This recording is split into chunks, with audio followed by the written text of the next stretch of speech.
धर्मस्य सर्वधर्मस्वरूपिणे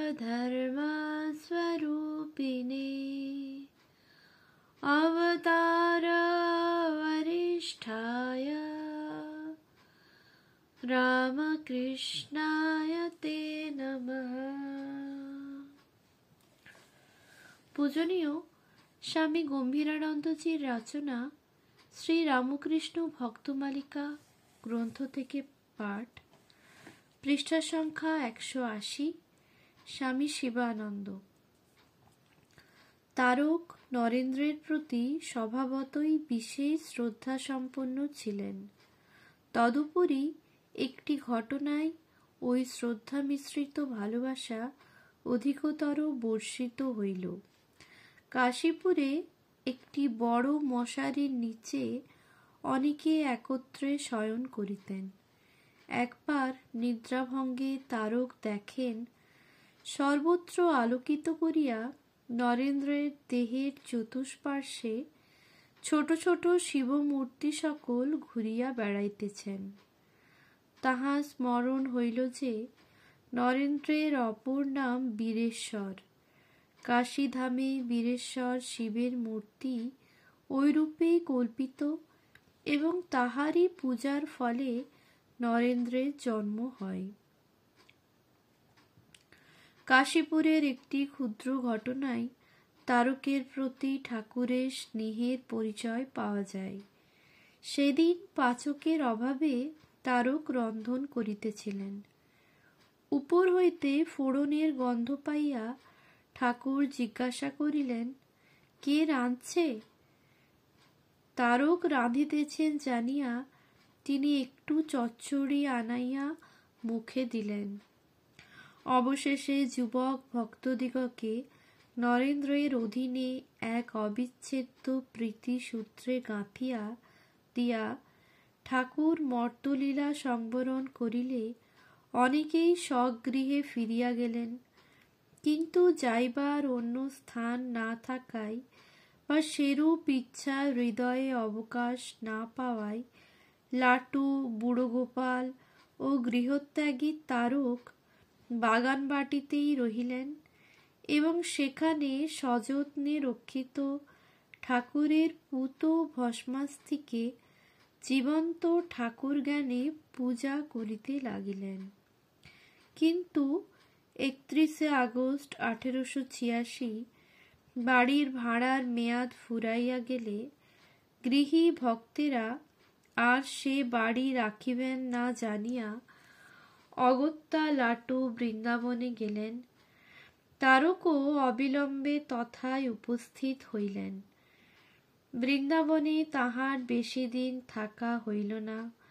শ্রীযুত সুরেন্দ্রনাথের আগ্রহে নরেন্দ্র মঠ স্থাপনের জন্য একটি বাটির অন্বেষণে ছিলেন এবং তারককে বলিয়া রাখিয়াছিলেন তিনি যেন যে কোনো মুহূর্তে ফিরিয়া আসিবার জন্য প্রস্তুত থাকেন।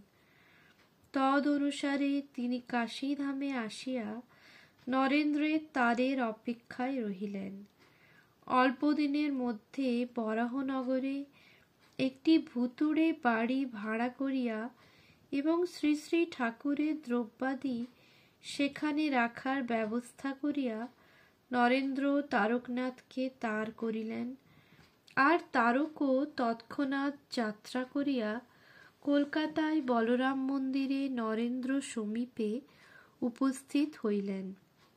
তিনি যে ঘোড়ার গাড়িতে আসিয়াছিলেন উহাতেই নরেন্দ্র ও রাখাল তাহার সহিত উঠিয়া পড়িলেন এবং সকলে বরাহনগরের বাড়িতে উপস্থিত হইলেন। এইরূপে রামকৃষ্ণ সংঘের প্রথম মঠ আরম্ভ হইল।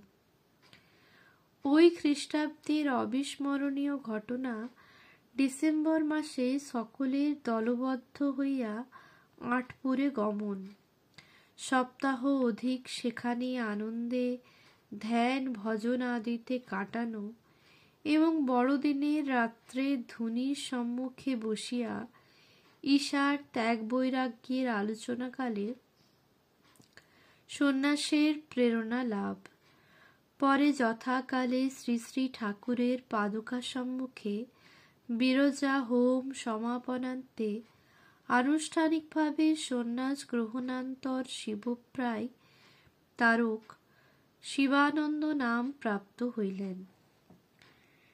উৎস: স্বামী অভেদানন্দের জীবন কথা, কথামৃত চতুর্থ ভাগ, 342-43 পৃষ্ঠা এবং স্বামী শিবানন্দের 8-1-90 পত্র। শিবানন্দ মহারাজ বয়সে বড়, দীর্ঘকাল সন্ন্যাসী জীবনে অভ্যস্ত এবং মঠের অন্যতম প্রথম অধিবাসী। সেজন্য ওই সময়ে মঠ পরিচালনার দায়িত্ব স্বভাবতই তাঁহার উপর ছিল। তিনিও কায়িক পরিশ্রম করিয়া সকলের সুখ সুবিধার বন্দোবস্ত করিতেন। কুটনা কোটা, জল তোলা, ঝাড় দেওয়া, পায়খানা পরিষ্কার করা, এই সমস্তই ছিল তাঁহার নিত্যকর্ম। অথচ ব্যবহারে ছিলেন তিনি সরল, নিঃসংকোচ, নম্র ও মধুর আলাপী, আর মুখে তাঁহার সর্বদাই উচ্চারিত হইত অখণ্ড সচ্চিদানন্দ। ভজন আদিতেও তিনি অগ্রণী ছিলেন। এক শিবরাত্রির দিনে কথামৃতকার উপস্থিত হইয়া দেখিলেন মঠের ভাইরা উপবাস করিয়া আছেন।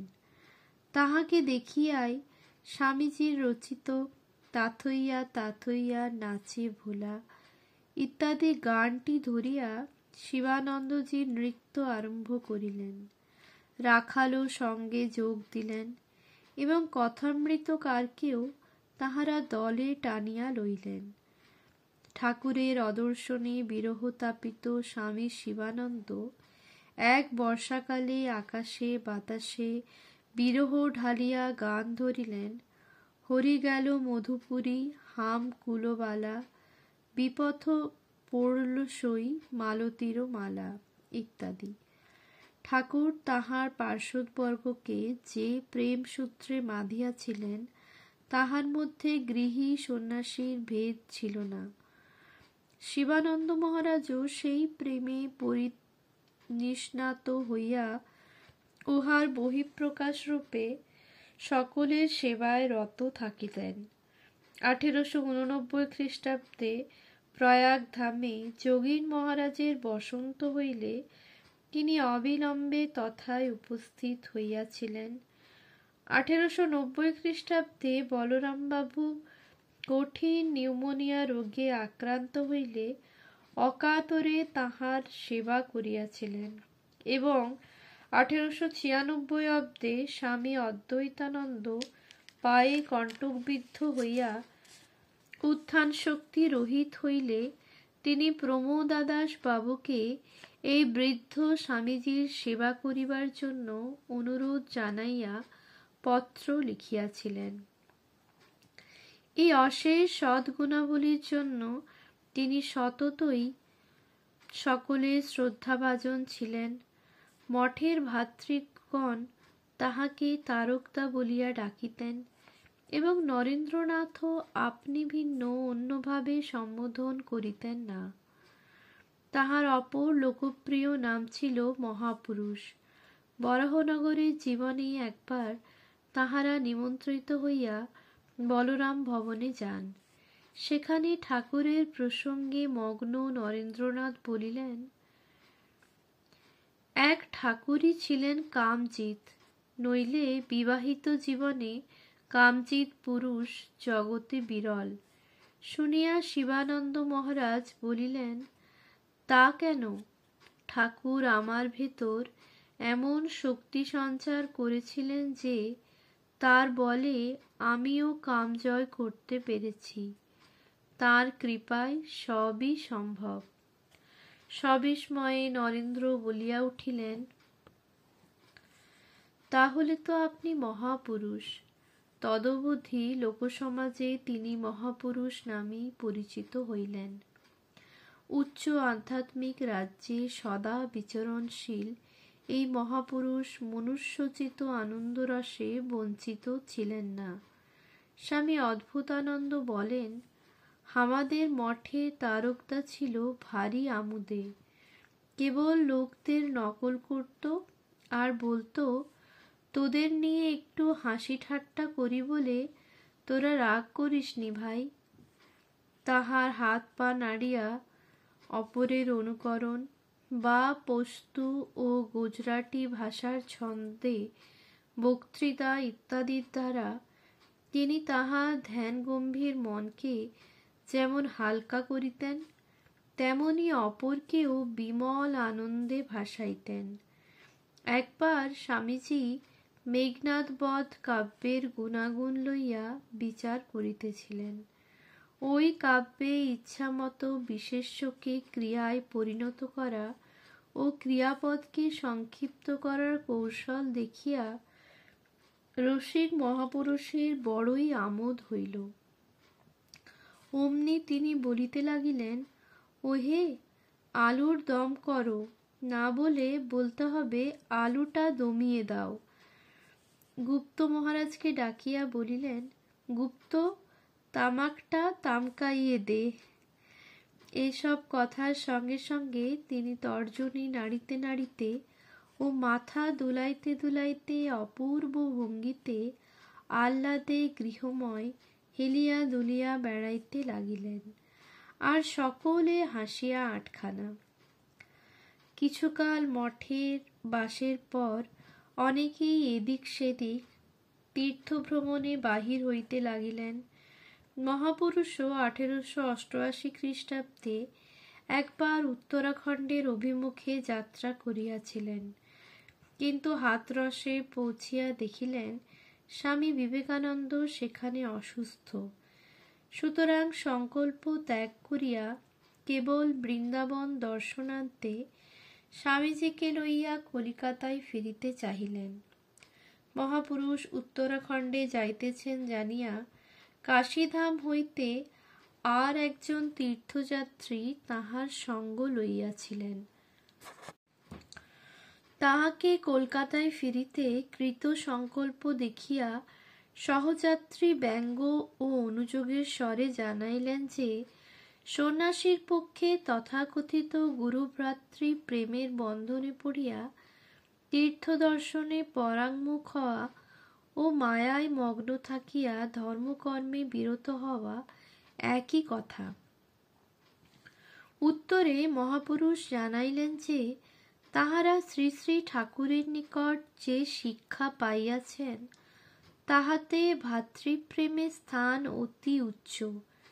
লৌকিক যুক্তিতে উহা পরাস্ত হইতে পারে না। সহযাত্রী ইহাতেও উষ্মা প্রকাশ করিলে মহাপুরুষ স্থানীয় ভদ্রলোকদের নিকট কিঞ্চিৎ অর্থভিক্ষা করিয়া তাহার হরিদ্বার গমনের সুব্যবস্থা করিলেন এবং স্বয়ং স্বামীজির সহিত কলকাতায় চলিলেন। এই বৎসর অভিপ্রায় সিদ্ধ না হওয়ায় পরবৎসরের আরম্ভে তিনি পুনর্বার হিমালয় যাত্রা করিলেন। এইবারের ভ্রমণকালে কেদারনাথের পথে শ্রীনগরে দৈবক্রমে দীর্ঘকাল পরে গঙ্গাধর মহারাজের সহিত তাহার সাক্ষাৎ হয়। তিব্বতী পোশাকে আবৃত ও তিব্বত ভ্রমণের ফলে ঝলসানো মুখ গঙ্গাধরকে তিনি প্রথমে চিনিতেই পারেন নাই। গঙ্গাধর মহারাজ তাহাকে চিনিতে পারিয়া দাদা দাদা বলিয়া ডাকিতেই তিনি স্নেহ বিগলিত স্বরে বলিয়া উঠিলেন, কে গঙ্গা, তুই বেঁচে আছিস? সঙ্গে সঙ্গে তাহাকে দুই হাতে জড়াইয়া ধরিয়া অশ্রুমোচন করিতে লাগিলেন। ওম শান্তি শান্তি শান্তি। হরি ওম তৎসৎ।